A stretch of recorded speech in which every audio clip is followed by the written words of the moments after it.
Iha, tumakas ka na. Kahit saan. Basta, layuan mo ang demonyong yan. Iniisip mo ba talagang di ka namin pinapasundan tuwing lumalabas ka ng bahay?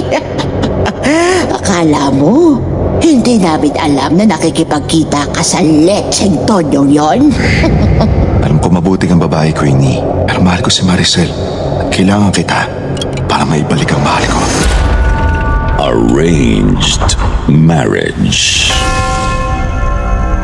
Bago natin simulan ng kwento, please like and share the video at huwag na din kalimutang mag-subscribe.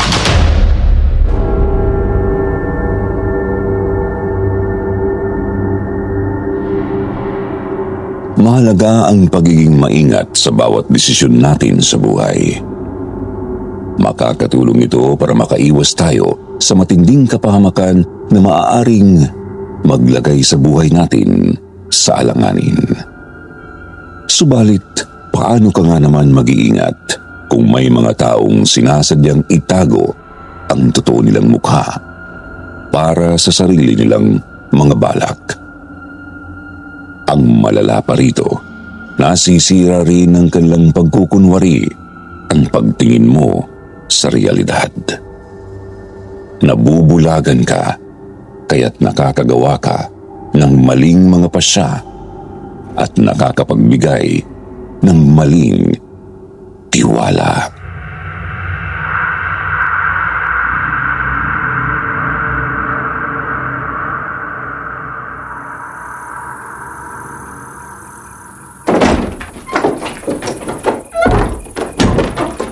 Nandito na po ako.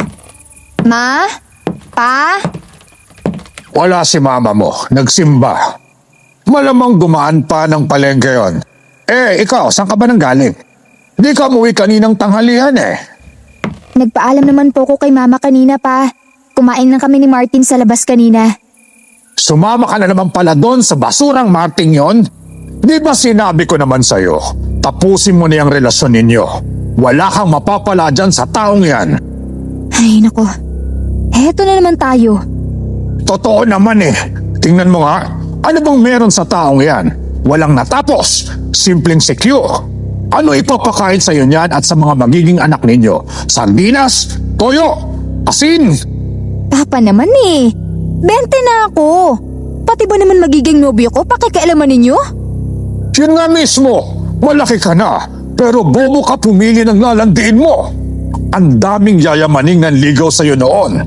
Tapos yung hampas lupang yan ang pipiliin mo? Ano po ba kasing problema ninyo kay Martin? Di naman nagkakalay mga buhay natin Pare-pareho lang tayong mga hampas lupa. Siya, si Q. Ako naman simpleng sales lady.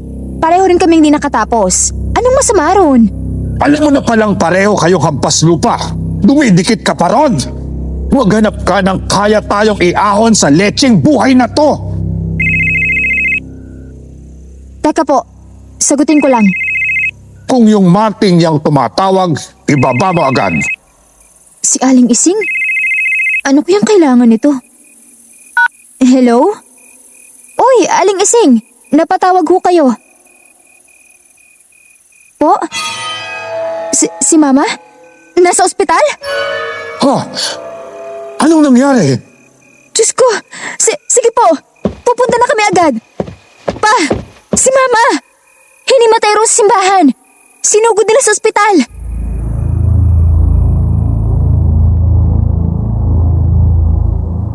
Dear Sir Jupiter, ako po si Queenie ng Bulacan. 32 years old, department store supervisor sa isang mall dito lang sa amin. Lumiham ako sa inyong programa para ibahagi ang isang napakadilim na yugto ng buhay ko at ng pamilya namin. Nangyari po ito sa kinalakhang kong lugar sa may Cavite.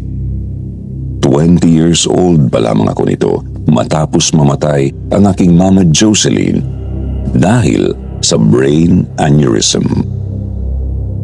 Naiwan niya kami ng aking Papa Rodolfo at dalawa kong nakababatang mga kapatid na sina Laura at Ronnie. Pasalamat na lang talaga ako noon at nasa tabi ko ang boyfriend kong si Martin. Kaya pakiramdam ko may nasasandalan ako habang nagdadalamhati.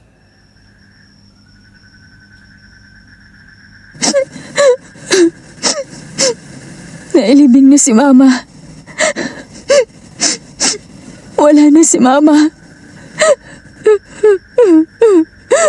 Malungkot na ang bahay. Magpakatatag ka lang, babe. Normal lang na magdalamhati. Umiyak ka lang hanggat gusto mo. Ilabas mong lahat. Basta ba, ipangako mo lang na lalagpasan mo yan. Hindi rin kasi matutuwa si Mama Josie mo kung mananatili kang ganyan eh. Salamat talaga, babe. Napakaswerte ko talaga sa'yo. Palagi kang nandyan para sa akin. Hindi ko alam kung paano ko kakayanin ang lahat ng to kung wala ka. Ano ka ba? Natural lang na samahan kita palagi. Loves kita eh. I love you. I love you too. Queenie, pwede ba tayong mag-usap na dalawa? Po? Tungkol saan po pa? Alis na lang muna ako, babe. Mukhang importante ang pag-uusapan ninyo ng papa mo eh. Sige babe. Mag-iingat ka ha. Mag-iingat ka rin. Tsaka, huwag mong papalipas ng gutom ha. Mang Dolpo, pauna na ho ako. Sige, bilisan mo. Pa? Tungkol saan po ba kasi yan? Queenie, alam mo namang malaki ang nautang natin dahil sa pagpapa-hospital kay mama mo, di ba? Tapos, may nauna na rin tayong mga utang dati pa lang. Opo. Kaya nga, naisip ko na lang na mag-abroad pa. Tapos, bayaran na lang ng pakunti-kunti lahat ng yun. Si Sir Vicente, kilala mo naman, di ba? May utang din tayo sa kanya dati eh. Pero may inalok siya sa akin. Babayaran daw niya lahat ng iba pa nating pagkakautang. Ha? Bakit naman niya gagawin yun? Ano po bang napag-usapan ninyo? Ikaw anak, magpapakasal ka sa kanya. Papa? Nababaliw na ba kayo? Bakit niyo naman ako ipapakasal sa isang lalaking ilang dekadang tanda sa akin? Isa pa, may boyfriend ako pa. Respeto naman. Boyfriend? Sino? Yung damuhong taong yon? Sinasabi ko naman sa'yo, wala kang mapapala sa Marting yon. Kinukumpara mo pa talaga kay Sir Vicente? Napakayamang negosyante nung tao. Siguradong gaganda ang buhay natin pag nagkataon. Isa pa, kung tatanggi ka, si Laura na lang ipapakasal ko ron at itatakwil na kita. Papa! Sa susunod na Sabado, makikipagkita tayo kay San Vicente. Sapat na ang mga araw na yon para makapag-isip ka. Ayusin mo yung desisyon mo ha.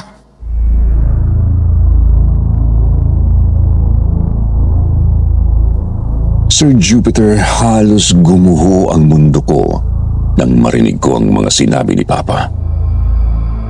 Opo, istriktong magulang si Papa at pala desisyon. Ayaw rin niya sa boyfriend kong si Martin kasi wala itong natapos at nagtatrabaho lang bilang sikyo. Pero kahit sa panaginip ay hindi ko naisip na gagawa siya ng ganun katinding pasya. Hindi ko inakalang handa pala niya akong isubo sa apoy. At kung tatanggi nga ako ay ang kapatid ko namang kaka-18 pa lamang ang kanyang pagbibiskitahan. Kaya naman kaagad ako nakipagkita sa nobyo kong si Martin para sabihin ang pakikipagkasundo ni Papa sa isang mayamang negosyante.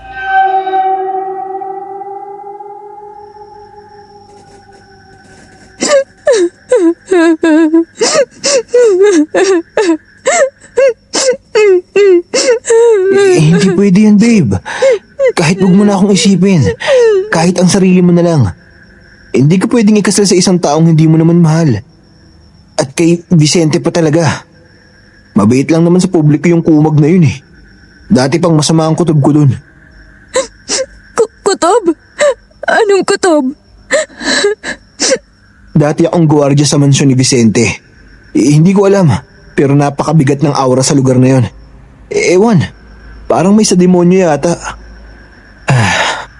Mabuti pa siguro magtahanan na lang tayo, no? Magpakalayo-layo para hindi ka na mahabol ng papa mo. Alam mong hindi pwede yan, Martin. Mapapahamak ang kapatid ko. Si Laura ang pipilitin ni Papa kung sakali. Tsaka, kung hindi ako papayag, kukumpiskahin ang bahay at lupa namin. Ang mga ari-arian namin. Kawawa mga kapatid ko. So ano, papayag ka na lang? Magpapakasal ka dun sa biyudong yun? Na hindi ka nga sigurado kung ano magiging buhay mo ron eh. Buhay ko ron hindi sigurado. Pero at least, magiging maayos ang buhay ng mga kapatid ko. Para namang hindi mo kilala yung papa mo, Queenie. Lulustayin lang niyan yung perang galing kay Vicente. Wala ring matitira sa kapatid mo. Mababali wala lahat ng magiging sakripisyo mo niyan. Ewan ko, Martin! Ewan ko! Alam mo babe, ayos ka naman sa akin kahit hindi tayo magkatuluyan sa uli eh. Ang mahalaga sa akin, maging paayos ang buhay mo. Ayoko mapahamak ka, mahal. Ayoko mahirapan ka.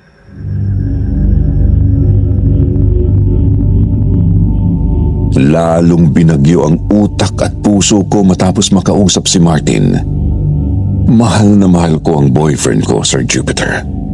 Napakasakit makitang nahihirapan siya dahil sa akin. Siya na dinamayan ako sa lahat ng mga problema ko sa buhay. Masasaktan lamang pala ng ganon dahil sa akin. Yun nga lang ay hindi ko naman makuhang isang tabi ang mga kapatid ko. College pa lamang si Laura at third year high school naman si Ronnie.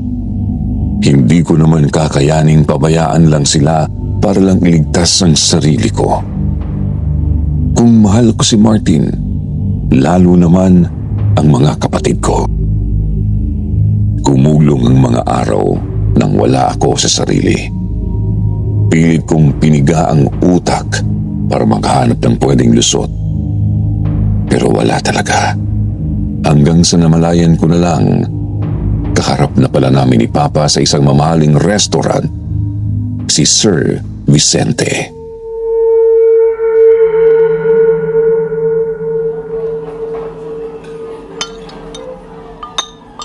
Na-enjoy niyo ba yung pagkain? Nako, sobrang na-enjoy, Vicente. Napakasarap ng mga andito eh. Tapos may mamahaling alak pa. Mabuti kung ganon. Ayos lang ba na hindi na ako mag-share sa'yo? Ikakasal na rin naman kayo nitong si Queenie. Magiging manugang na kita. Ang kapal talaga ng mukha. Ayos lang, pero teka. Queenie, ayos ka lang ba? Ha? Kanina ka pa kasi hindi kumikibo. Hindi mo rin ganong ginalaw yung pagkain mo. May dinaramdam ka ba? Umayos ka diyang babae ka. Kapag talaga pumalya lahat ng to, alam mo nang mangyayari. Ayos lang po ako, sir. Medyo kinakabahan lang po. Queenie, don't worry. I understand. Saka, linawin ko lang din. Hindi kita pipilitin if ayaw mo sa kasal. Ayoko rin naman kasi masira ang buhay ng isang babae dahil lang sa akin. Teka. Napag-usapan na namin ito ng maayos, Vicente. Payag na si Queenie sa kasal. Ang totoo nga, pwede na natin ito itakda sa lalong madaling panahon. Queenie, totoo ba? Pumapayag ka ba talaga?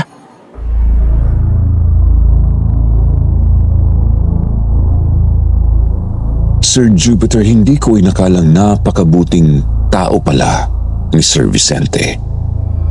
Maginoo, pakiramdam ko ay inagalang talaga niya ako bilang tao. Ang kaso, wala namang puknat ang pailalim na titig sa akin ni Papa.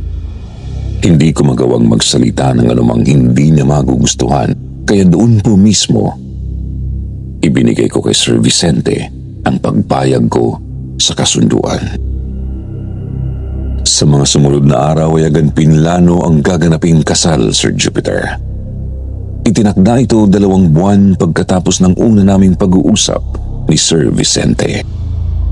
June 13, 2012 ang ibinigay na petsa ng negosyante. Nag-resign na nga po agad ako sa trabaho. Oo, ayaw ko. Pero wala kasi talaga akong maisip na lusot. Nilibang ko na lang ang sarili sa pag-aasikaso ng mga bagay-bagay. Itinuring ang sarili bilang isang makinang disusi. Pinilit ibaon ng sariling damdamin. Pinilit magbingi-bingihan sa mga nagkalat na mga tsismosang walang alam. At bago ko pa man mamalayan, ay 3 araw na lamang pala bago ang kasal namin. Isang gabi bigla akong hinarang ng dati kong nobyo.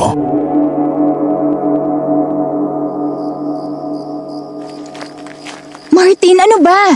Saan mo ba ako dadalhin? Baka may makakita pa sa atin dito. Queenie, ayaw mo na ba talaga akong kausapin? Hindi sa ganun, Martin. Hindi sa ganun. Pero intindihin mo naman ang kalagayan ko. Naintindihan ko ang kalagayan mo at nag-aalala ako sa iyo, Queenie. Kaya nga, pakinggan mo muna ako. Tungkol saan ba kasi yung sasabihin mo? Umaambon na oh. Kailangan ko nang umuwi. Huwag ka nang tumuloy sa kasal. Martin naman eh. Alam mong hindi pwede yan. Mapapahama ka lang doon. Eto makinig ka. Nagtanong-tanong kasi ako. Nalaman ko yung mga lihim ng Vicenteng yan. 3 beses na pala siyang nabyudo. Ha? Ano ka mo? 3 beses? Oo, 3. Lahat namatay sa sakit. Hindi ko nga alam kung anong klaseng sakit pero posibleng sinadya ang pagkamatay ng mga yun eh. Nasa panganib ang buhay mo pag nagkataon, Queenie. Mamamatay ka lang doon. Alam mo, Martin, napakalabo ng sinasabi mo eh. Ikaw na mismo ang nagsabing namatay sa sakit ang mga yun. Tapos, kung ano-ano na ang naging palagay mo. Wala ka namang patunay sa sinasabi mo. Tsaka, mukhang mabait naman sa Sir Vicente eh. Hindi naman siguro niya magagawa ang ganon. Queenie naman eh. Huwag mo na kasing ituloy. Martin! Nahihirapan na ako! Sa totoo lang hindi madali para sa akin to. Kaya sana, huwag mo nang dagdagan. Pakiusap. Basta, nandito lang ako palagi para sa'yo, Queenie.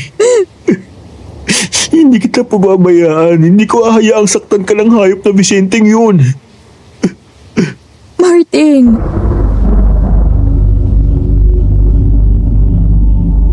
Sir Jupiter, napakabigat man sa kalooban ko ay tinalikuran ko si Martin noong maulan na gabing yun.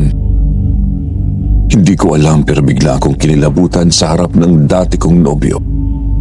Iba ang titig niya sa akin. Halatang nawawala na siya sa sarili. Naiintindihan ko naman pong dahil lang yun sa labis na pagdaramdam at pagkadesperado. Pero naramdaman ko kasing nakahanda na siyang gumawa ng hindi maganda anumang oras. Gumulong ang mga oras at mga araw. Natuloy ang kasal namin ni Sir Vicente. Pribadong okasyon lang po yun. Wala pa sa 20 katao ang dumalo. Ang tanging mga bisita ko lang ay sina Papa at ang mga kapatid ko. Sa panig naman ng groom ay panay mga katiwala at mga business partners lang. At pagkatapos ng kasal, agad na niya akong dinala sa mansyon. Isang 3 andanas na malaking bahay. Nakatayo sa isang manipis na kakahuyan. Nakakapagtaka nga lang kasi walang katao-tao sa bakuran at bahay na yun. Maliban na lamang sa iisang katiwala. Welcome to our home, sweetheart. Halika, pasok ka. Napakalaki pala talaga nitong bahay ninyo, Sir Vicente, ano? Queenie naman. Stop the formalities. Vicente na lang. Sige, Vicente. Tsaka, huwag ka na mahiya. Bahay mo na rin to ngayon, okay? Ay, nandito na pala kayo, sir. Uy, magandang gabi, Nay. Akala ko tulog na kayo. Malalim na po yung gabi. Oo nga pala, Queenie. Ito si Nanay Amita. Patiwala ko rito sa bahay. Bale, siya na rin yung nagsisilbing nanay-nanayan ko dito. Hello po, Nanay Amita. Ako po pala si Queenie. Kay gandang bata naman pala nito, Vicente. Di na ako nagulat kung bakit agad mo na itong pinakasalan. Kaya nga po Nay.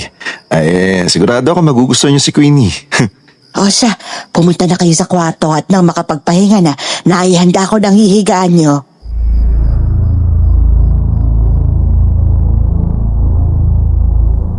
Sir Jupiter, pagkapasok ko pa lang sa mansyon ay agad kong pinakiramdaman ng paligid.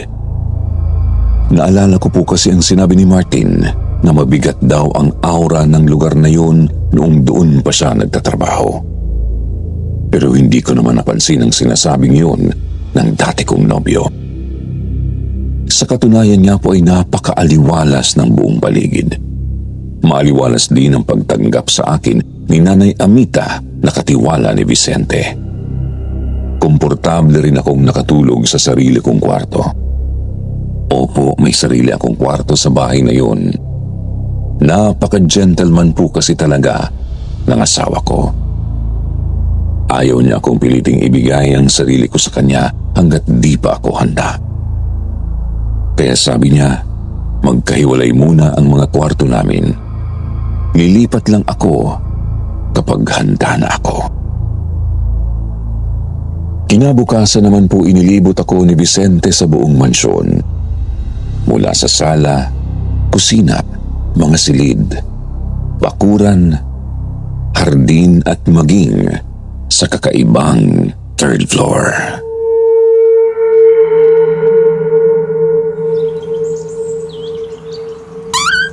And this is my prayer room, sweetie.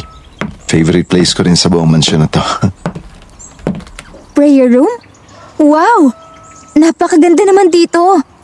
Talagang pinili ng maigi ang carpet at wallpapers Tapos, ang gaganda rin ng mga rebulto ng mga santo. Lalo na yung crucifix sa gitna. Pero, bakit kulay itim? Yung crucifix, 200 taon na yung tandaan niyan at gawa sa ebony. Kaya black ang kulay. Blackwood kasi talaga ang ebony. Regalo sa akin ng isang close friend. Yung mga rebulto naman, mga hardwood din. Yung iba marble. Araw-araw ka nagdarasal dito, Vicente? Oo, every 3 a.m. Pumunta ako dito para magdasal. Sinasadya ko talagang bumangon para ron. Yun na rin kasi yung paraan ng personal time ko para magmuni-muni. Alam mo na. Ah, okay. Isip ko sanang sabayan ka sa pagdarasal Kung gusto mo lang naman. Siyempre naman gusto ko. Pero set tayo ng ibang oras. Ayun nga, parang gusto ko rin magpaisa every 3 a.m.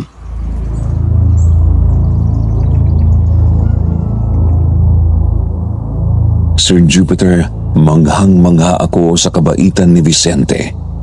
Bukod sa maginoo, napakamadasalin din pala nito. Nalaman ko ring napakarami na pala niyang natulungang mga tao bilang sponsor. Marami na siyang mga estudyanteng napag-aral, mga pasyenteng naipagamot, mga ampunang natustusan at mga PWD na nabilhan ng kanilang kailangang device. Binayaran nga rin niya agad ng buo ang tuition fee ng mga kapatid ko. Kaya nga kapag tinatanong niya ako kung ano ang mga gusto ko pa para sa sarili ko, tumatanggi na ako. Ayoko rin kasing abusuhin ang kabaitan ng tao. Lumipas ang ilang buwan, nagpresenta na akong magtrabaho sa kanyang mga negosyo. Hindi naman niya ako kailangang swelduhan o bigyan ng shares sa kumpanya. Ang akin lang talaga ay pampawala ng pagkabagot sa mansyon. Pumayag naman po ang asawa ko at inatasan niya akong mag-supervise sa ilang stores niya sa malapit. Ang di ko inaasahan, yun na pala ang magiging simula ng isa pang pagbabago sa buhay ko. December 12, 2012. Gabi po noon. Kakalabas ko lang sa isa sa mga footwear stores na sinusupervise ko. Naglalakad ako sa isang di mataong bangketa, papunta sa isang convenience store. Gutom na kasi talaga ako, kaya naisip kong kumain muna bago umuwi. Subalit nagulat na lang ako nang biglang may humila sa braso ko.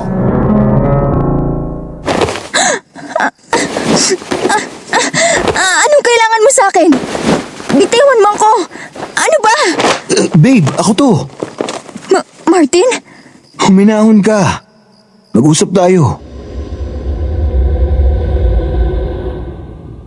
Ibang-iba po si Martin nang muli ko siyang makita.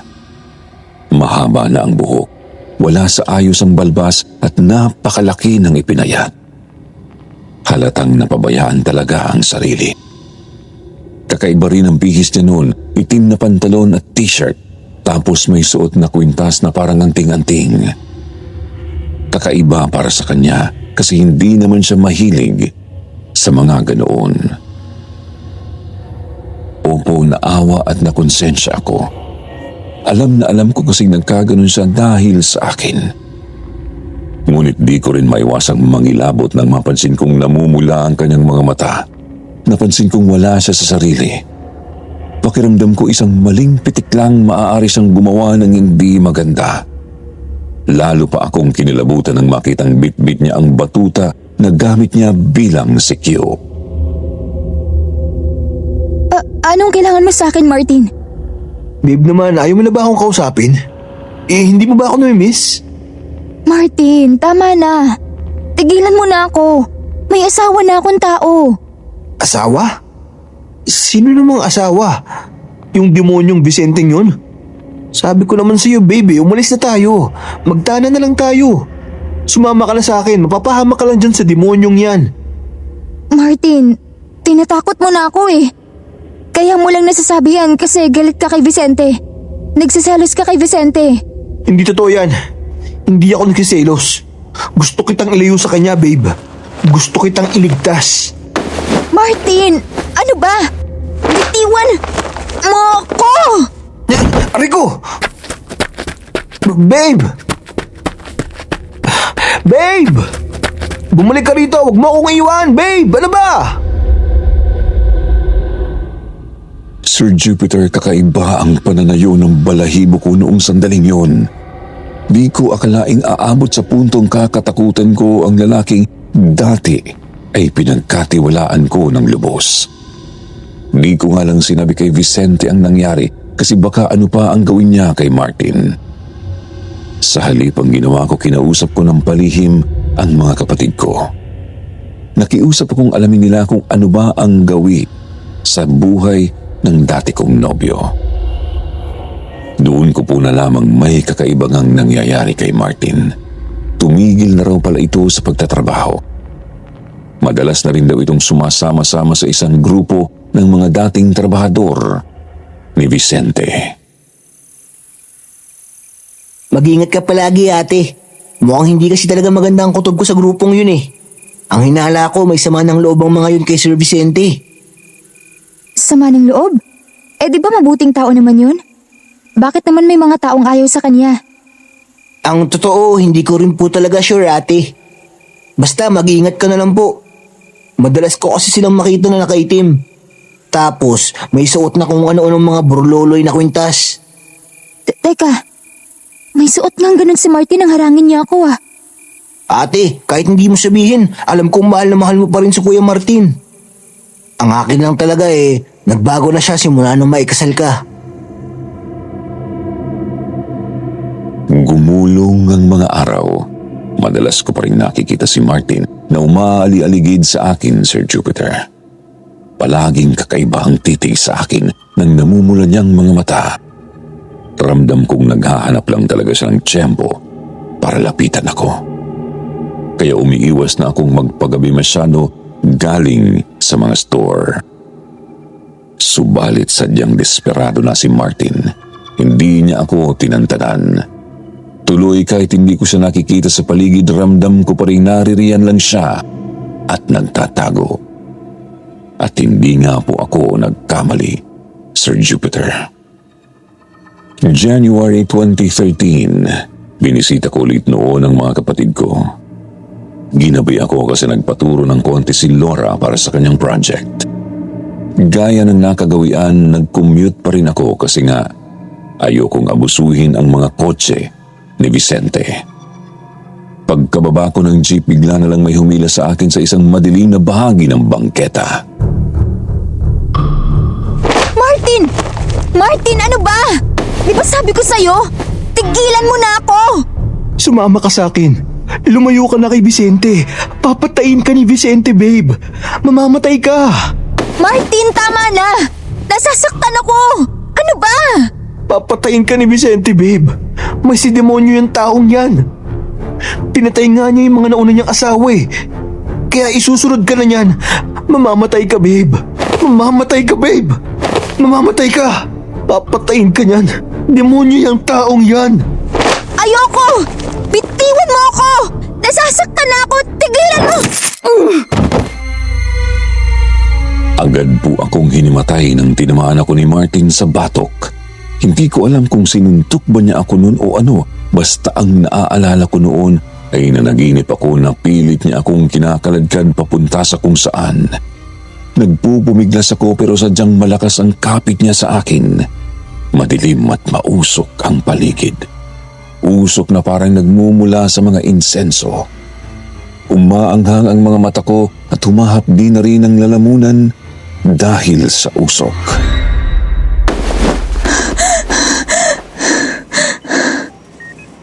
Panaginip? Queenie, buti at nagising ka na rin. Nag-alala ako ng gusto sa'yo. Vicente? Nasaan tayo? Andito tayo sa ospital.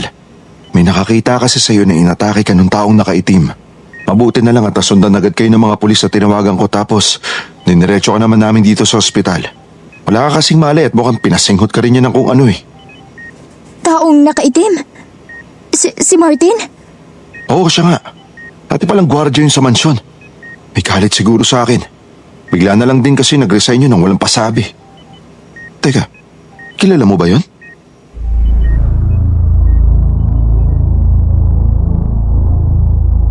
Di na po ako naglihim kay Vicente noon. Sinabi kong dati kong ang nobyo si Martin. Sinabi ko ring ilang linggo na akong sinusundan nung tao. Kita kong nabahala si Vicente kasi nga di ko agad sinabi sa kanya. Queenie, I want you to be honest. Mahal mo pa rin ba si Martin?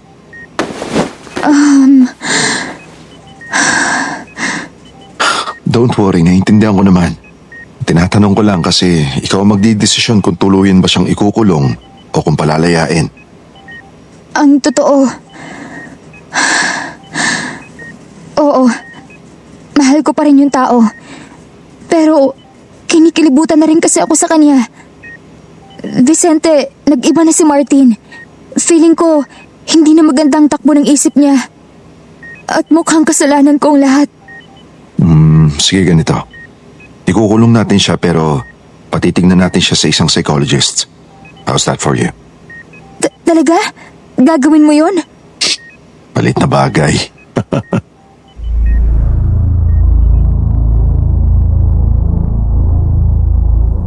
Yun nga po ang nangyari, Sir Jupiter. Tuluyang naipakulong si Martin bagamat tinitignan-tignan nga siya ng mga dalubhasa. Nakikibalita lang ako sa mga pulis na humahawak sa kanyang kaso. Kaso di ko pa siyang makuhang dalawin. Naroroon pa rin kasi ang trauma ko sa tangkang panginidnap sa akin. Ang nasa isip ko noon, saka ko na siya kakausapin kapag maayos na talaga ang kanyang kalagayan. Itinuon ko ang pansin at oras sa pag-asikaso kay Vicente. Binawasan ko rin kasi ang oras sa pag-supervise sa mga negosyo dahil sa nangyari. Mabuti na lang at naging mapayapa naman ang mga sumunod na buwan para sa akin noon.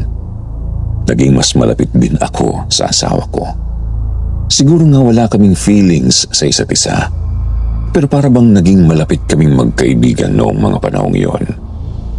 Magkahiwalay pa rin ang mga kwarto namin at wala pa rin nangyayari sa amin.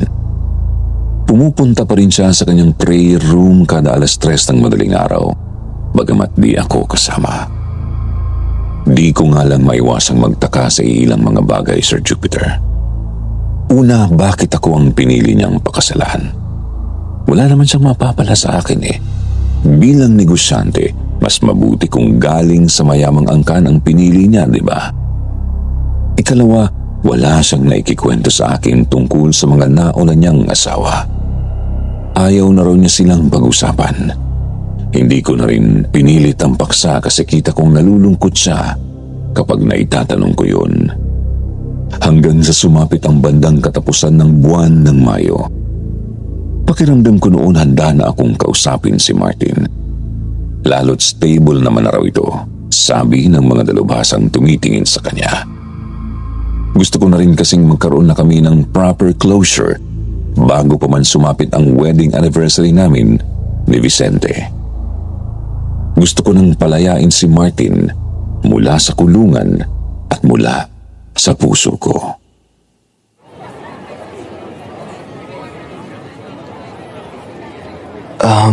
Queenie, kamusta?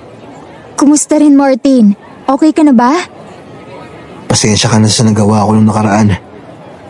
Nawala lang talaga ako sa sarili ko. Hindi mo pa man hinihingi. Pinapatawad na kita. Martin, gusto ko rin kasi talagang makita ka na nagiging maayos na sa buhay eh. Siguro nga, napakasakit ng nagawa ko sa'yo. Pero, Wala ka namang kasalanan, Queenie. Sadyang ako lang ang naging gago sa nangyari. Tapos, ayun, hindi lang din talaga maganda ang mga nalaman ko tungkol kay Vicente na yan. nalaman? Dati mo pa sinasabi yan. Ano ba kasi mga nalaman mo tungkol kay Vicente? Mabait naman yung tao eh. Mahirap paniwalaan. Isa pa, marami ding mga detalye na malabo pa sa akin. Ang akin lang, oo, nasiraan ako ng tornilyo dati. Pero seryoso ako sa sinabi kong nasa panganib ka. Anong panganib ba kasi yung tinutukoy mo? Wala namang ginagawang masama sa akin si Vicente eh. Ang totoo nga, di niya ako pinipilit sa mga bagay na ayoko. Ganito, alam mo na 3 beses nang namatayan ng asawa si Vicente. Pero nalaman mo ba kung sino-sino ang mga yon? Ha? Hindi eh. Alamin mo, Queenie. Tignan mo ng maigi ang mga tsura nila sa larawan.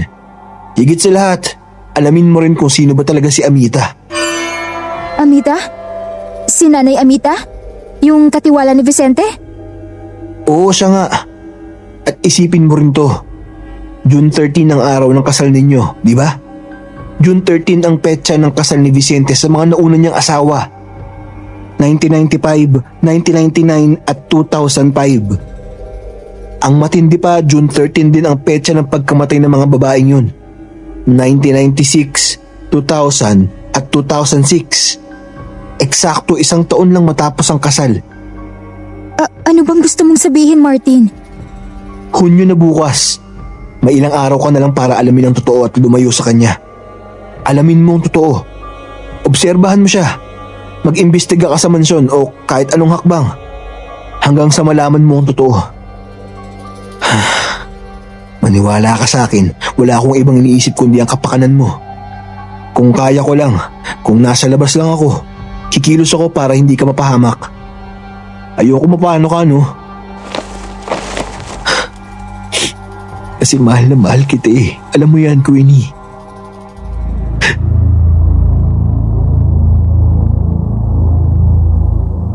Wala sa sarili akong umalis agad ng presinto noon, Sir Jupiter. Nagmukmuk lang ako sa kwarto nang makarating sa mansyon. Umiyak nang umiyak sa loob ng ilang oras dahil hindi ko maintindihan ang sarili ko. Ramdam ko kasing seryoso si Martin sa kanyang sinasabi at hindi lang simpleng nagsiselos o desperado. Kinagabihan noon ay sabay kaming naghapunan ni Vicente. Sinabi ko na lang na medyo masama lang ang pakiramdam ko kaya wala akong ganang kumain ng marami. Pagkatapos kumain, pumasok na rin ako ng kwarto ko at pinilit ang sariling makatulog. Kinaumagahan, unang araw ng June 2013. Umakto lang akong normal sa almusal namin ng asawa ko. Pangkaraniwan lang din naman ang kilos niya bagamat di ko maiwasang isiping baka pinaplastic lang niya ako sa simulat sa pool.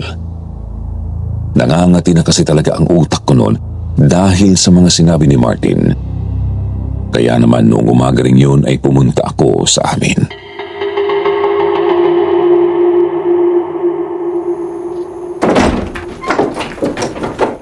O ate, ikaw pala. Napasugod ka bigla. Wala si na ate Laura at papa eh. Tapos, paalis din ako para mag-enroll. May itatanong lang sana ako sa'yo, Ronnie. Huwag kang mag-alala. Mabilis lang to. Aalis din naman ako agad. Ha? Tungkol saan? Yung grupo na sabi mo, sinamahan ni Martin dati? Yung mga nakaitim at may mga borloloy? May kilala ka bang ibang kasapi sa grupong yun? Kita kong kinabahan ng kapatid kong si Ronnie, Sir Jupiter.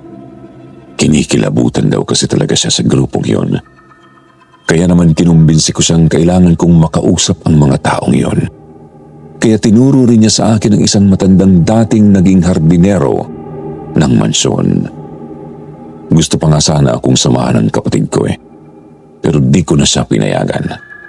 Ayokong idamay sila sa problemang kinakaharap ko. Agad kong pinuntahan ang sinasabi ni Ronnie na kasapi raw ng kakaibang grupo, Sir Jupiter. Hindi naman pala yun gaanong malayo mula sa bahay namin kaya natuntun ko kaagad. Supplier na ng bigas ang nasabing dating hardinero ng mansyon na si Mang Tonyo. Kaya pinalabas ko na lang noong unang naroroon lang ako para bumili ng ilang sako. Pinapasok naman ako ni Mang Tonyo sa sala ng kanilang bahay. Pansin kong may suot ngang kakaibang parang agimat na kwintas ang matanda. Pinaupo niya ako sa sofa at doon kinausap.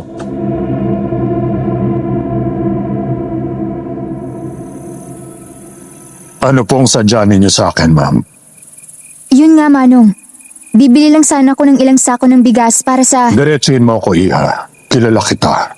Ikaw ang kasalukuyang asawa ni Vicente. Anong kailangan mo sa akin?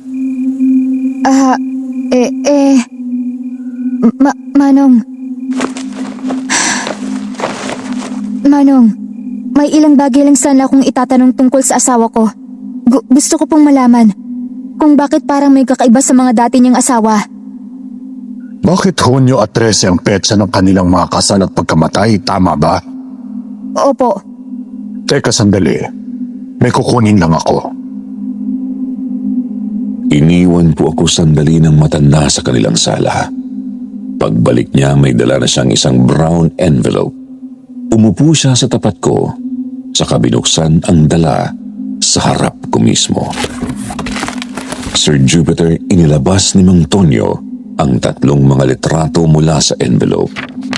Litrato ng 3 magkakaibang mga babae. At agad kong napansin ang isang bagay sa kanilang 3. Sila ang 3 naunang asawa ni Vicente. Sus Maria Josep! Bakit ganon? Bakit halos magkakamukha sila? Bakit kamukha ko? Ito ang unang asawa ni Vicente, si Maricel. Pinakasalan niya ito noong 1995. Sa mga naging asawa ni Vicente, si Maricel lang ang kumpirmadong namatay dahil sa sakit sa puso. Eksakto 1 taon matapos ang kanilang kasal. Kumpirmado? Ano pong yan lang ang kumpirmado? Dahil yung iba, walang makapagsabi kung sa sakit ba talaga namatay. Si Amita lang ang nagbabalita na namatay nga sila sa sakit. Kahit ang pagkamatay ng anak kong si Trisha, ganun din. Anak niyo po? Oo. Hetong nasa 2 larawan. Ang 3 asawa ni Vicente. Siya ang anak kong si Trisha. Basta, bigla na lang akong tinawagan ni Amita at sinabing patay na nga ang anak ko. Si Nanay Amita. May kinalaman po ba si Nanay Amita sa lahat, Mang Tonyo? Hindi mo pa alam kung sino si Amita, no? Ang alam ko lang po, siya ang pinakamalapit na katiwala ni Vicente. Hindi lang yon, Iha. Siya rin mismo ang nanay ni Maricel, Diana ni Vicente. Ano? At nalaman din naming si Amita ay dating kasapi ng kulto sa lugar nila sa Mindanao. Ito, tingnan mo. Ito si Amita. May isa pang litratong pinakita sa akin si Mang Tonyo, Sir Jupiter. Litrato ng mas batang Nanay Amita. Nakasuot ng itim na blusa at palda Tapos kapansin-pansing, may kwintas itong baliktad na krusipeo. Kita ko ring may isa pang krusipeo sa likod nito, kulay itim din at baliktad ang pagkakasabit. Isang napakapamilyar na krusipeo, bagamat di ako sigurado kung yun ba talaga yun. Iha, kung ako sa'yo, tumakas ka na. Magpakalayo-layo ka na. Kumuha ka ng pera ni Vicente at mag-ibang bansa. Kahit saan, basta, layuan mo ang demonyong yan. Hindi ko pa alam kung ano ba talaga ang balak nila. Pero sigurado may mangyayaring masama sa'yo. Matutulad ka sa anak ko. Manong, gustuhin ko mang lumayo. Ayoko namang basta nalang iwan ng mga kapatid ko. Kailangan ko mag-isip ng paraan. Kailangan ko magpasya hindi lang para sa sarili ko. Isa pa, kailangan ko makumpirma kung sino ba talaga si Vicente. Kailangan kong malaman kung ano ba talagang balak niya sa akin. Sana makapag-isip ka kaagad ng paraan, Iha. Basta, kung kailangan mo ng tulong, nandito lamang kami. Kahit paano ay may mga naihanda na kami para harapin ang isang may sa demonyong taga-kulto. At tandaan mo, Iha, apoy ang kahinaan ng mga yan. Tinutusta ng banal na apoy ang mga dyablo sa impyerno.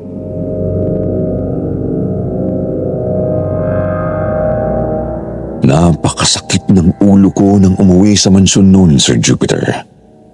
Nakangiti akong sinalubong ni Nanay Amita, pero di ko na makuhang maniwala sa pinapakita niya sa akin. Nagpeke na lang ako ng ngiti tsaka sinabi kong masakit nga ang ulo ko. Binigyan naman niya ako ng gamot tapos dumiretso na ako sa kwarto ko. Kinagabihan, hinatdan lang ako ng pagkain ni Nanay Amita sa kwarto ko. Si Vicente naman ay kinumusta lang ako at hinayaan na ring magpahinga. Hindi po talaga ako lumabas ng kwarto noon kasi hindi ko na talaga alam kung ano ba ang totoo. Dagdag pang parang nararamdaman ko na rin ang sinasabing presensya ni Martin sa bahay na yon. Ano bang nangyayari? Bakit parang napakabigat ng aura sa paligid? Diyos ko, ito na ba yung sinasabi sa akin ni Martin? Hari Josep. Pagkatapos kumain, humilata lang ako sa kama at tulalang nag-isip. Hindi ako makatulog kaya nanood na lang ako ng magkakasunod na movies sa laptop ko. Bagamat naka-headset para hindi ako marinig ni na Vicente at Nanay Amita. Pinipilit baliwalain ang pangingilabot na nararamdaman ko. Hanggang sa napansin ko na lang na nagbukas sara ang pinto ng kwarto ni Vicente.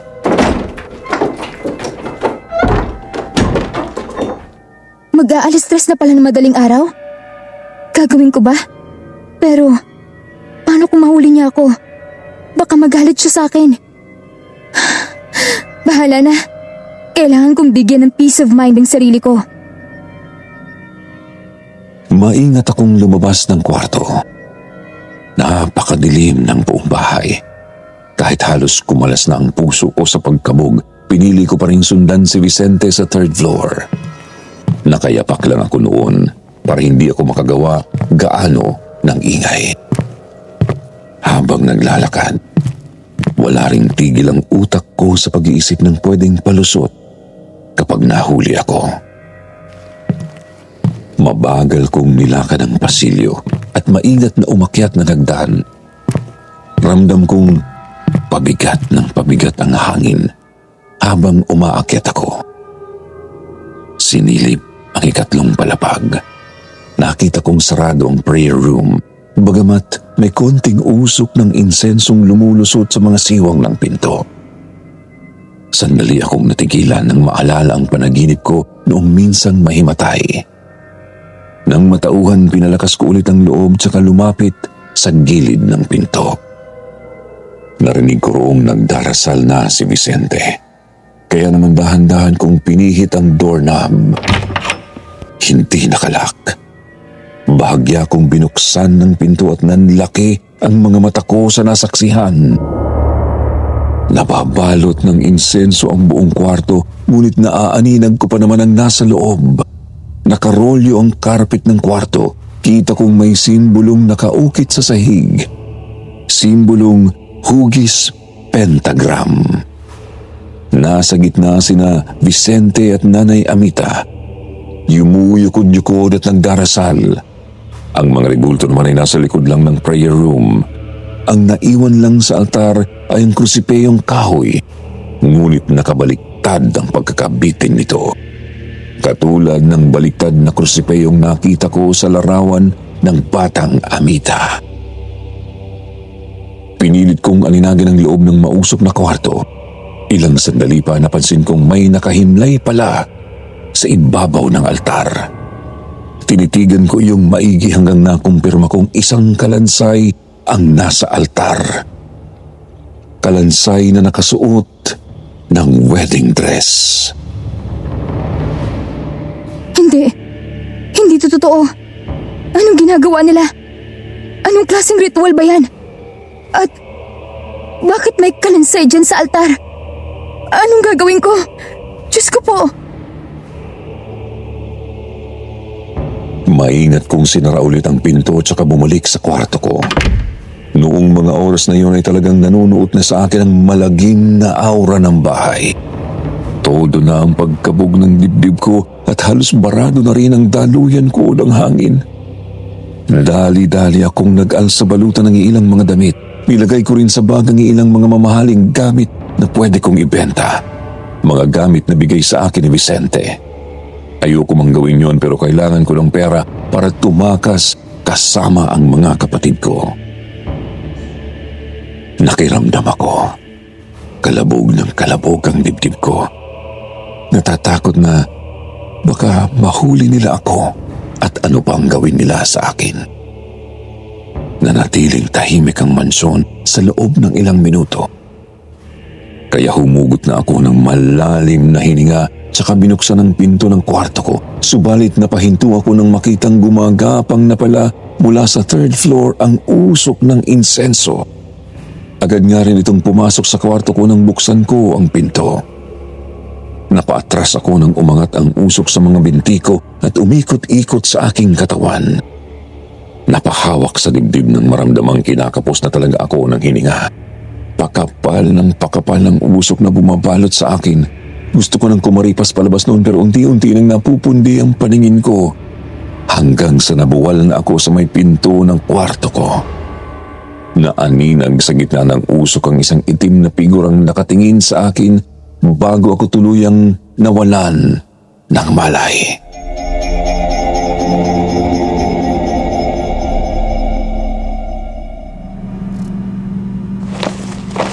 Aray, napakasakit ng ulo ko.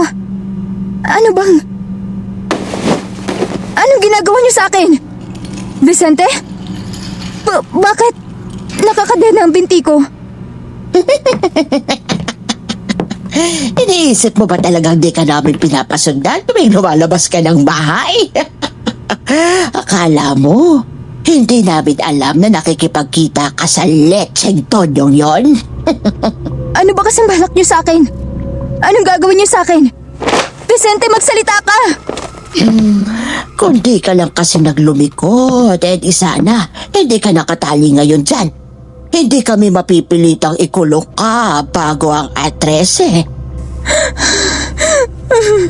Ano ba kasing gagawin niyo sa akin? Nay, at bakit niyo kailangan ilihim sa akin ang lahat? Bakit di niyo sinabing biyenan ka pala ni Vicente? Hindi ako obligado magpaliwanag sa isang hamak na alay. Alay? Anong gagawin niyo sa akin? Papatayin niyo ko? Ano ba kasing kasalanan ko sa inyo, Nay? Vicente, magsalita ka naman, oh. Pakahulan mo ako rito. Uulitin ko. Hindi kami obligadong magpaliwanag sa'yo. Sige na, kumain ka na riyan at nang manatili kang malusog sa araw ng ritual. Ayoko! Hindi ako kakain!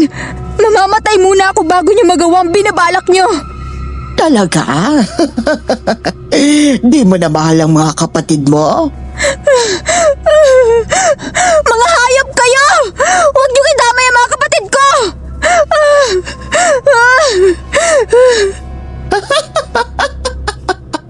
Yun naman pala eh. Sige na, kain na. Mga paborito mo pa naman yung hinanda ko para ganahan ka naman kahit papano. Hay, halika na Vicente. Kaya na ng babaeng yan ang sarili niya. Mga hayop kayo! Pakawalan niyo ako rito! Nanay Amita! Vicente! Mga demonyo!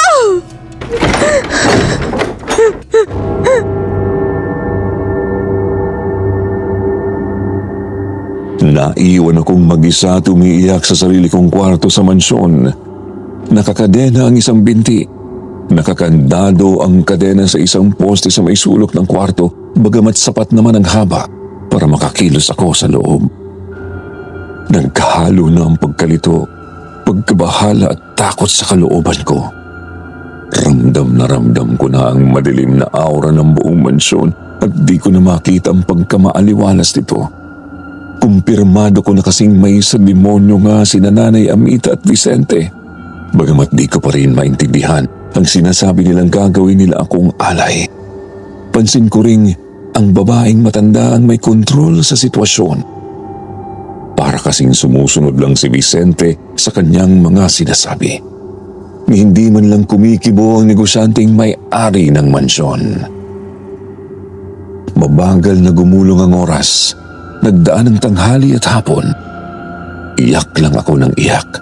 Tawag ng tawag pero walang tumutugon. Hanggang sa sumapit ang gabi.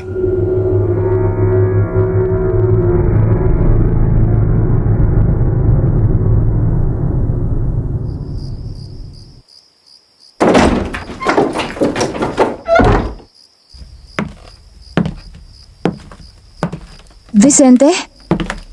Heto, hapunan mo ngayong gabi. Kukunin ko na lang din itong pinakainan mo kaninang umaga, ha?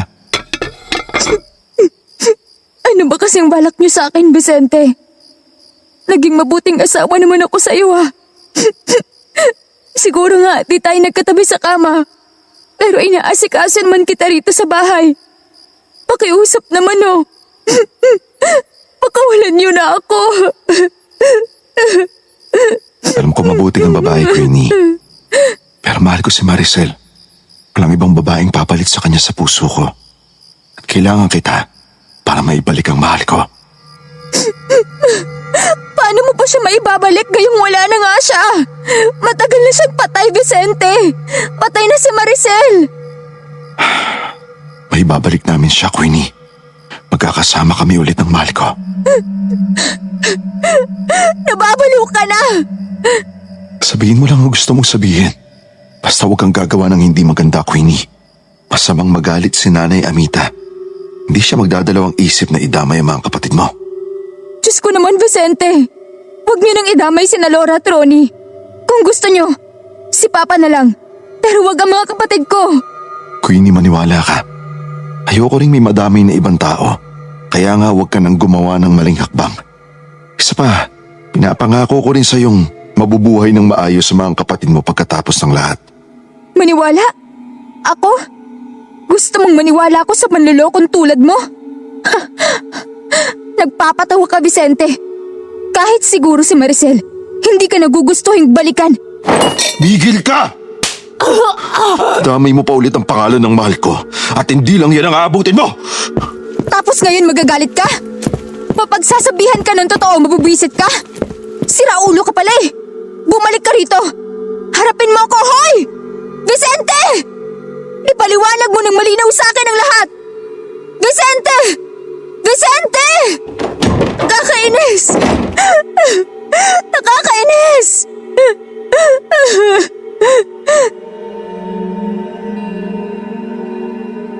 Ilang oras na naman akong umiyak noong gabing yun, Sir Jupiter.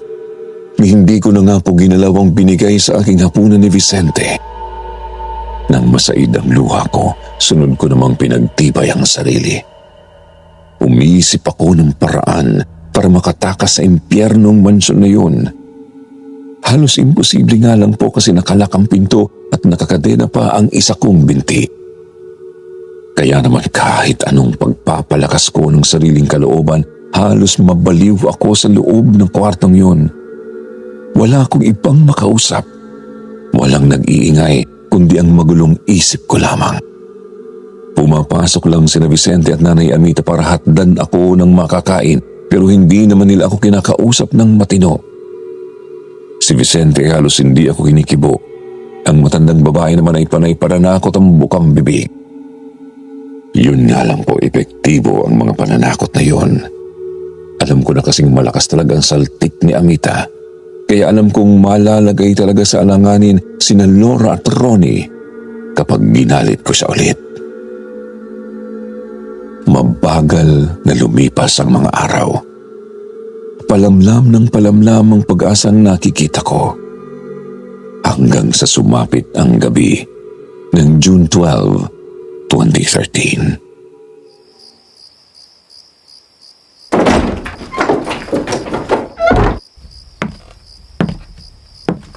Tapos ka na ba kumain?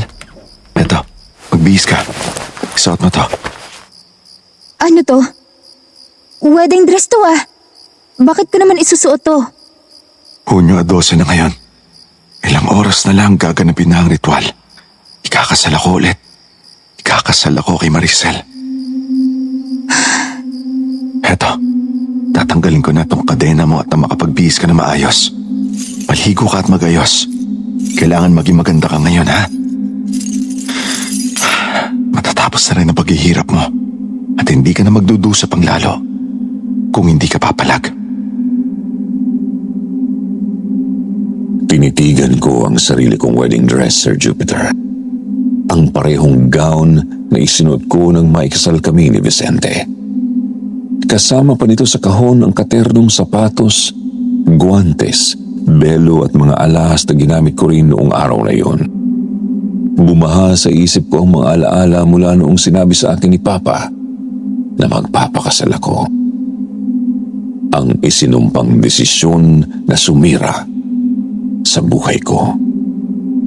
Naalala ko rin ang mga ginawa ng dati kong nobyo, kung paano niya ako pinigilan at tinangkang iligtas palayo sa mga demonyong ito.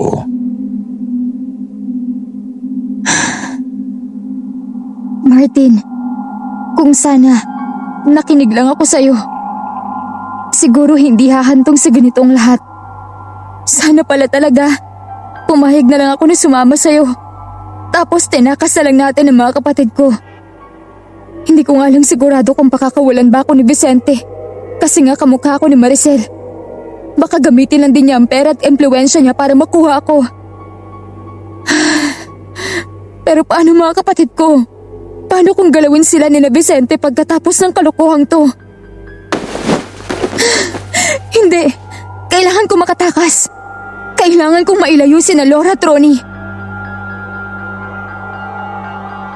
Iniligid ko ang paningin sa buong kwarto. Lumapit ako sa pinto at sinubukang pihitin ang doorknob. Nakalak pa rin ito, kaya dinako ko ang paningin sa bintana. Yun yung tipo ng bintana na may malalaking mga salamin at inuurong lang patagilid para buksan. Dumungaw ako roon. Nagalinlangan kasi medyo mataas ang babagsakan ko kung sakali. Oo, second floor lang kinlalagyan ko pero medyo mataas pa rin ang bintana mula sa semento sa ibaba. Niligid ko ulit ang paningin sa buong kwarto. Nakita ang kadenang nakakandado pa rin sa isang dulo sa haligi. Tumingin ako sa wall clock, 9:15 ng gabi. Hindi pa siguradong tulog na si Amita kaya nagpahinga muna ako. Hindi nga lang talaga ako mapakali. Parang napakabagal umusad ng mga kamay ng orasan. Subalit nang tumuntong na ito sa 11:00, doon na ako bumangon at nagbihis. Simpleng t-shirt at maong na shorts para hindi ako mahirapang kumilos. Pinakiramdaman ko ang buong mansyon. Napakatahimik ng paligid. Humugot ako ng napakalalim na hininga tsaka nagsimulang kumilos. Pinuksan ko ang bintana. Inilabas doon ang kadena tsaka hinayaang lumambitin ang isang dulo nito. Hindi pa rin ito aabot sa lapag pero ligtas na akong makakatalon mula roon. Kaya ko to. Makakatakas ako. Oops. Tuloy-tuloy po akong bumaba sa nakalambiting kadena, Sir Jupiter. Kabadong mahuli o baka mahulog sa binababaan. Wala akong ibang dala kundi isang gunting na galing sa kwarto ko. Nakababa naman po ako sa likod bahay ng mansyon.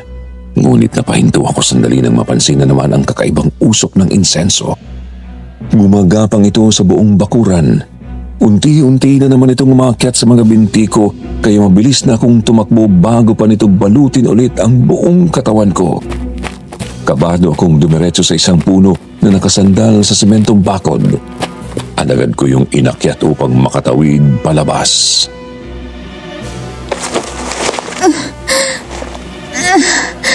Nakakainis. Bakit ba napakabigat ng katawan ko ngayon? Hindi ko mahila ang sarili ko paangat. Ang hirap umakyat. Kaya ko to. Kakatakas ako sa bahay na to. Hindi. Mahulog ako. Mahulog ako.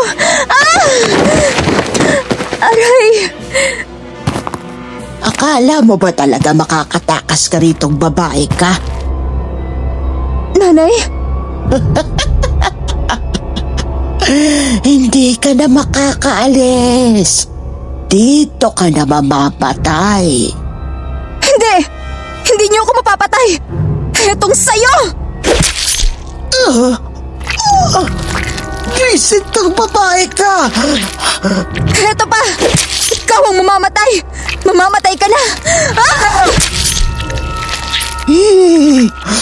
Hindi mo ako mapapatay! Anong...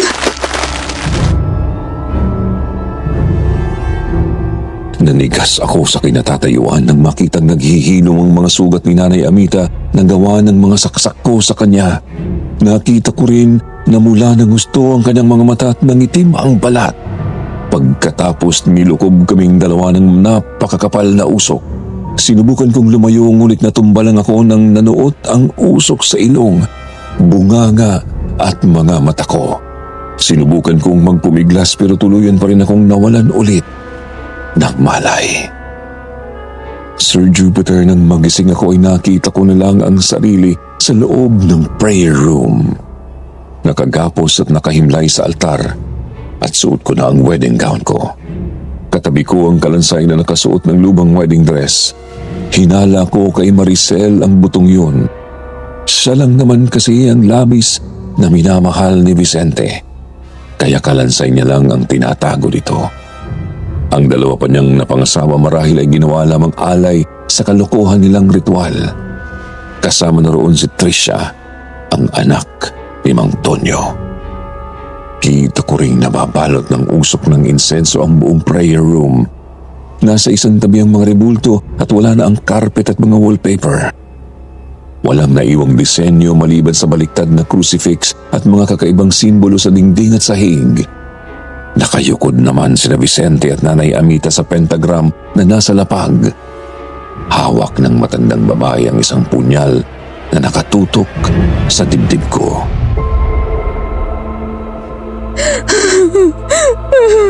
Wag!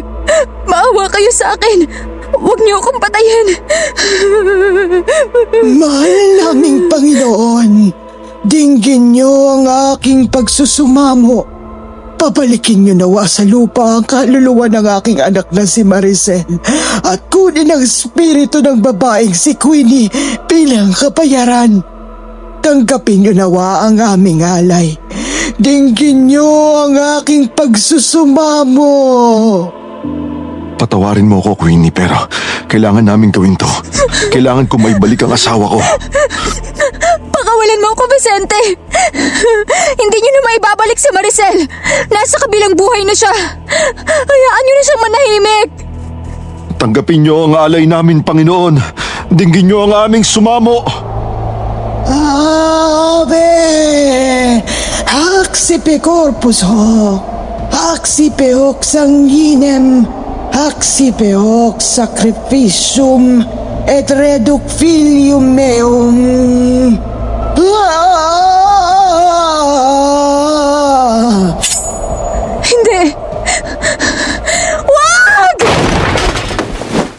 Hayop kayo! Sino? Etong sa inyo! Ang lakas ng loob mong... Martin! Disturbo! Lumayas ka! Tumaas ka! Queenie, nandito na ako! Itatakas kita rito! Queenie, ayos ka lang? Queenie! Sir Jupiter, kahit konti ay hindi ko inasahang biglang darating si Martin para iligtas ako. Pinagkahampas niya ng tubo sina Vicente at Amita. Kinalagan ako at dali-dali akong binuhat palabas ng prayer room. Itatakas kita sa impyernong to, Queenie. Aalis ka na rito. Paano nandito ka, Martin? Paano? Mamaya na tayo mag-usap. Ipapaliwanag ko sa iyong lahat. Hindi kayo makakatakas! Ibalik mo sa akin ang babaeng yan! Kailangan ko yan para maibalik ang anak ko! Bumalik kayo! Boy! Hindi! Hindi!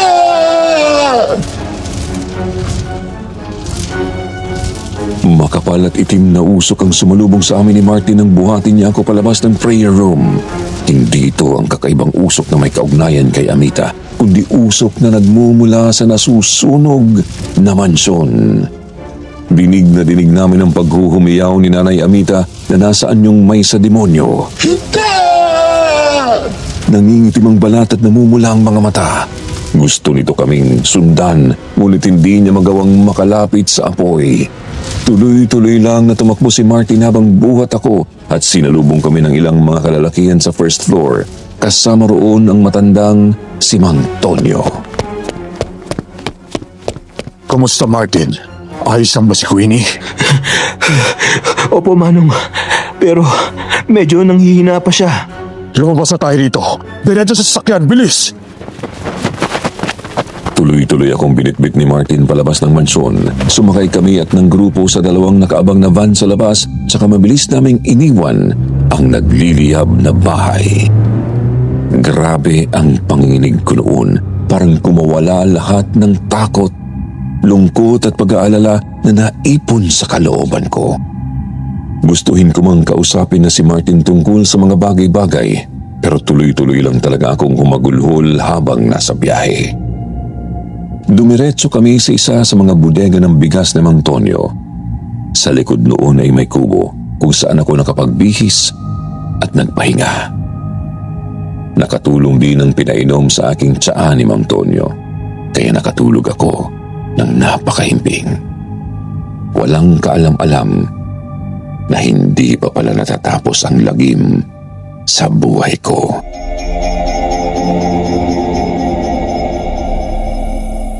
Hapon na po nang magising ako, Sir Jupiter. Lumabas ako ng kwarto at nakitang naroroon si Martin sa maliit na sala ng kubo. Martin? Oy, Queenie. Gising ka na pala. Ba't naman bumangon ka na kagad? Maayos na bang pakaramdam mo? Huwag kang mag-alala. Okay na ako. Nakapagpahinga rin naman ako ng maayos. Sigurado ka, ha? Oo, sige. Ipaghahanda na lang muna kita ng makakain. Siguradong gutom ka. Ang haba kayo ng tulog mo.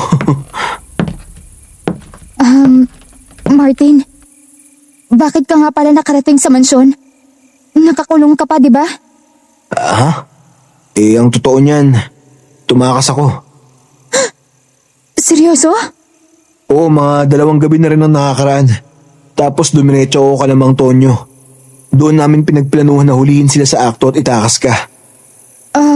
Alam mo, Martin, may mga nalaman din ako tungkol kina Amita. Gusto pala nilang buhayin ulit si Maricel. Yun ang pinakapakay nila. Kaya nila ginagawa ang lahat. Yung mga ritual, pati na yung pag-aalay ng mga pinapakasalan ni Vicente. Ha? Bubuhayin nila ang matagal ng patay? Queenie! Ina! Si Vicente buhay pa! Ano po? Seryoso ba, Manong? Oo, namataan ng mga kasama natin. Papunta sa bahay niyo, Queenie. Sus Mariosep! Sir Jupiter, noon din ay dali-dali kaming bumiyahe papunta sa kinalakhan kong bahay. Abot-abot ang pag-aalala ko para sa kaligtasan ng mga kapatid ko. Kulang na nga lang ay pakiusapan ko si Mang Tonyo na paliparin na ang sasakyang minamaneho niya at nang makarating kami agad. Mahigit 1 oras pa po kumagat na ang dilim. Nakarating na kami sa bahay. Kapansin-pansing nagkalat sa bakuran ang kakaibang usok ng insenso. Pareho sa usok na nasa mansyon. Napakatahimik din ng bahay at walang nakasinding ilaw mula sa loob. Maliban na lang sa liwanag ng kandilang lumulusot sa may kusina. Patago kaming gumapang papunta sa may likod bahay tsaka sumilip sa siwang ng backdoor. Doon nakita naming nakagapos sina Ronnie, Laura at Papa. Tapos nakatayo sa harap nila si Vicente, kagaya ni Nanay Anita. Iba na rin ang itsura nito. Namumula ang mga mata at nangingitim ang balat. Huli na para magsisi, Rodolfo. Isa pa, payag ka man o hindi, hahanap pa rin naman ako ng paraan para makuha si Queenie. Kung hinayaan na lang sana niya at nang makakasama niya na mabuhay ulit si Maricel, edi wala sana tayong problema ngayon. Wala kang magagawa, Rodolfo. Hindi mo ko kaya. Ngayon, halika.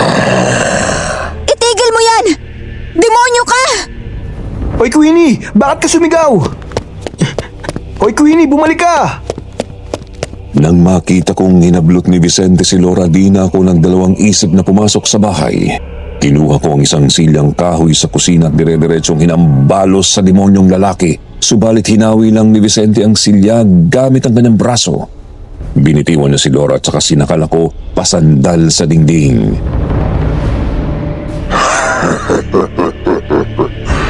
Kumusta, sweetie? Ikaw talaga ang hinihintay ko. Walang hiya ka! Pakawalan mo! Pamilya ko! Pakawalan mo si Queenie! Etong sa'yo! Panira ka talagang kutong lupa ka! Pero hindi ako mapapatay niyang pagsaksak mo! Martin! Subukan niyong makialam ulit. At hindi lang yan ang aabutin niyo. Susunugin ko ang bahay na to at maraming madadamay! Sir Jupiter, kita kong naghihilom ang mga sugat ni Vicente na gawa ng mga pagsaksak ni Martin. Ang dating nobyo ko naman ay duguan ng ulo matapos mabagok sa sementong sahig ng kusina.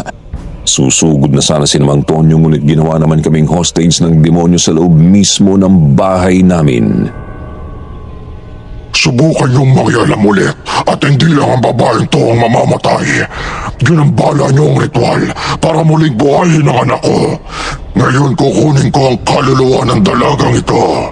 Hindi niyo ako mapipigilan. Sino ka? Anong ginawa mo kay Vicente? Napansin mo? Napakadaldal ko talaga. Nabista mo tuloy ako. Hindi! Nanay! Amita! Napatay niyo ang katawang lupa ko. Pero hindi titigil ang espiritu ko. Gaganti ako! Gaganti ako! Queenie! Hindi! Habang nanatiling nakasakal ang isa niyang palad sa leeg ko, dinukot ni Vicente ang isang maliit na punyal mula sa kanyang bulsa. Si Vicente o ang demonyong si Amita na nasa katawan ng napangasawa ko. Ngayon, mamamatay ka! Mamamatay kang babae ka! Mamamatay ka! Hindi! Hindi pwede to. Vicente, ano bang ginagawa mo? Tama na, Nanay Amita. Tama na. Wala na si Maricel at huwag na tayong mandamay ng ibang tao. Wala na si Maricel at hindi na natin siya maibabalik dahil sinira ng mga tampalasang to ang ritual. Nay, ayoko na. Tama na. Tama na! Sir Jupiter, nanlaki ang mga mata naming lahat nang saksakin ni Vicente ang kanyang sariling lieg. Nagtangka pa ang demonyo sa kanyang katawan na tuluyan akong saksakin. Ngunit nagawa na itong maitulak ni Martin palayo. Doon na nakalapit si Mang Tonyo. Mabilis niyang sinabuyan ang gaasang lalaki bago sinilaban.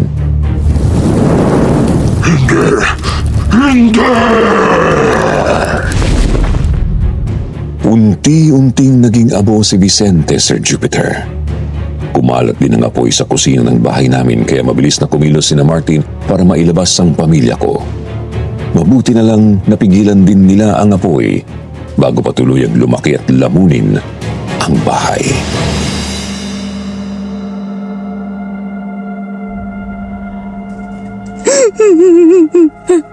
Huwag niyo muna akong kausapin pa.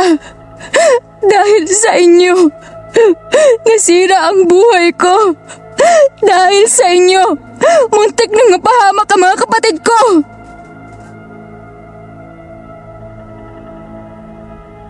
Mahigit 10 taon na po mula nang mangyari ang lahat, Sir Jupiter.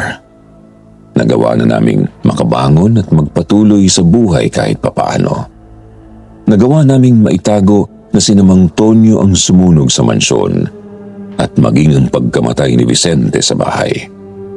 Mabuti na lang din at may mga naipon naman ako sa bangko na siyang ginamit namin para makalipat kami rito sa Bulacan. Mas ginusto naming iwan na ang lugar na nagdulot sa amin ng matinding lagim.